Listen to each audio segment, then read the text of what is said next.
India, the jewel in the crown of the British Empire, the very symbol of imperialism, celebrated its freedom.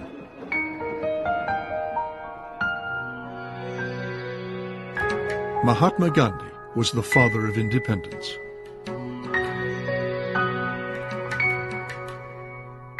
His economic ideal was a simple India of self-sufficient villages.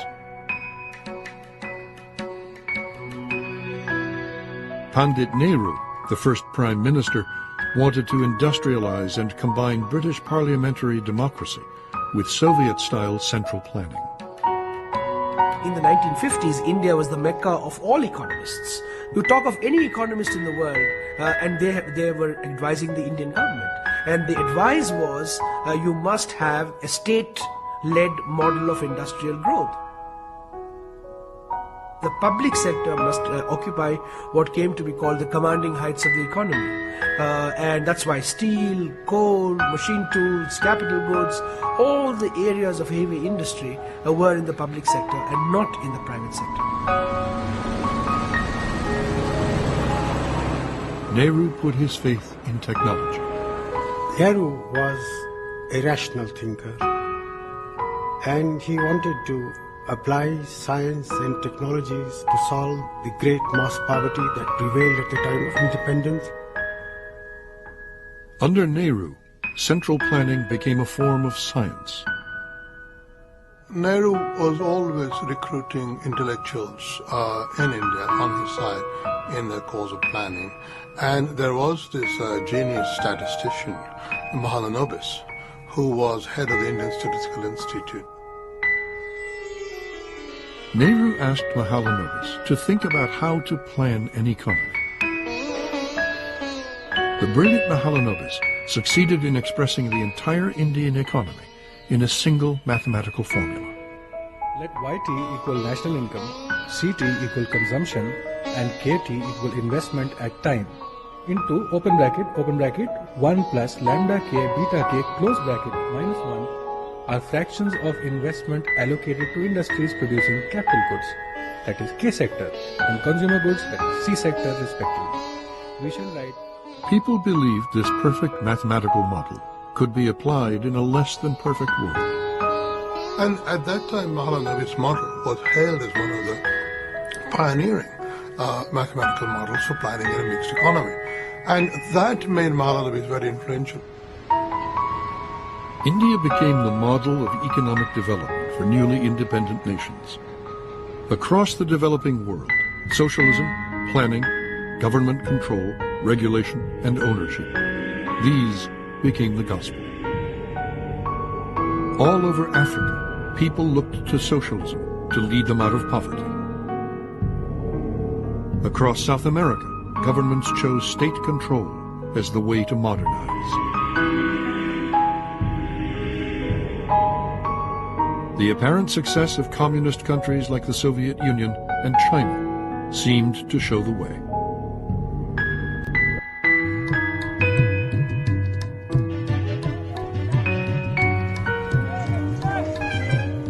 Like the Soviet Union, India had used central planning to industrialize its peasant economy and conquer poverty. Now India, like government-dominated economies all over the world, was running into difficulty. The government of India went into business in a big way, and they decided to control whatever was there in the private sector also, as firmly and fiercely as they could. The British Raj was gone. Now people were subjected to the permit Raj, because everything needed a government permit. India became a byword for red tape and bureaucracy.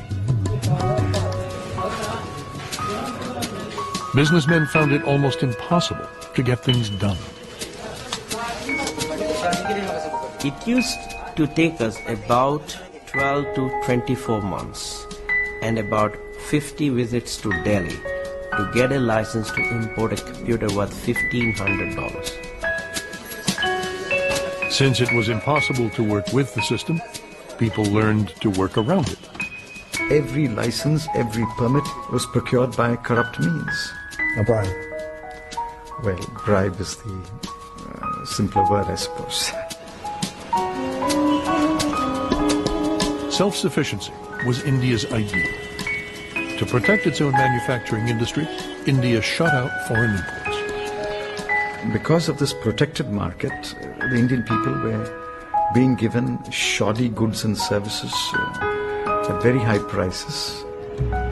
Enterprise was stifled and growth was crippled. The economic environment was simply not conducive to efficiency or profitability. We were in a shortage economy. My father waited 15 years to buy a car.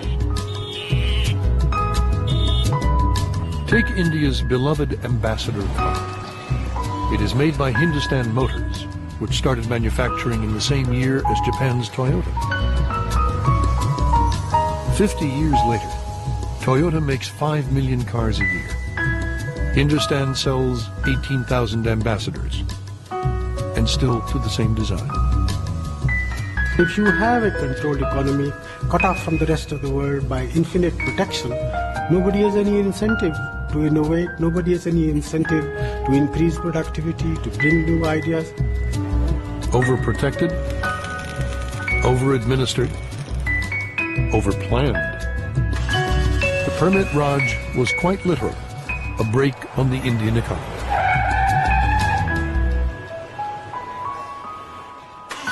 Why?